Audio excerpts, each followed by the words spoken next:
करवा माता की कथा महिलाओं को पतिव्रता और संकल्प की महत्वपूर्ण शिक्षा प्रदान करती है। यह व्रत महिलाओं को अपने पति के प्रति प्रेम और समर्पण में वृद्धि करने में मदद करता है।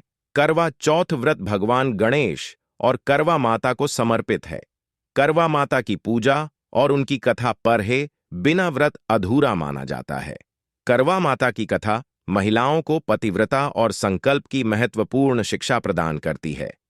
यह व्रत महिलाओं को अपने पति के प्रति प्रेम और समर्पण में वृद्धि करने में मदद करता है, जिससे उनके परिवार में सुख शांति की भावना बनी रहती है।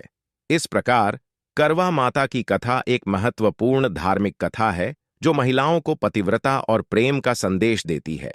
करवा चौथ की कहानी है कि देवी करवा अपने पति के साथ तुंगभद्रा नदी के पास रहती थीं।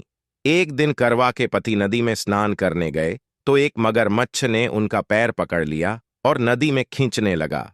मृत्यु करीब देखकर करवा के पति करवा को पुकारने लगे। करवा दौड़कर नदी के पास पहुंची और पति को मृत्यु के मुंह में ले जाते मगर को देखा।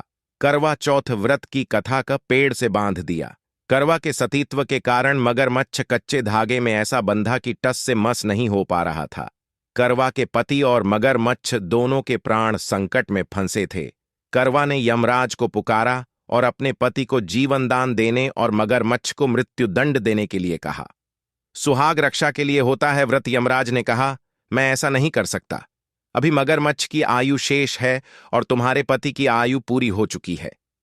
इस सती ने कहा कि अगर आपने ऐसा नहीं किया तो मैं आपको शाप दे दूंगी। सती के शाप से भयभीत होकर यमराज ने तुरंत मगरमच्छ को यमलोक भेज दिया और करवा के पति को जीवन दान दिया। स्त्रियां करवा माता से करती हैं प्रार्थना, इसलिए करवा चौथ के व्रत में सुहागन स्त्रियां करवा माता से प्रार्थना करती हैं कि हे करवा माता, जैसे आपने अपने पति को मृत्यु के मुंह से वापस निकाल लिया, वैसे ही मेरे सुहाग की भी रक्षा करना। करवा माता की तरह सावित्री ने भी कच्चे धागे से अपने पति को वट वृक्ष के नीचे लपेट कर रखा। कच्चे धागे में लिपटा प्रेम और विश्वास ऐसा था कि यमराज सावित्री के पति के प्राण अपने साथ लेकर नहीं जा सके। सावित्री के पति के प्राण को यमराज को लौटाना पड़ा और सावित्री को वरदान देना पड़ा कि उनका सुहाग हमेशा बना रहेगा और लंबे समय तक दोनों साथ रहेंगे।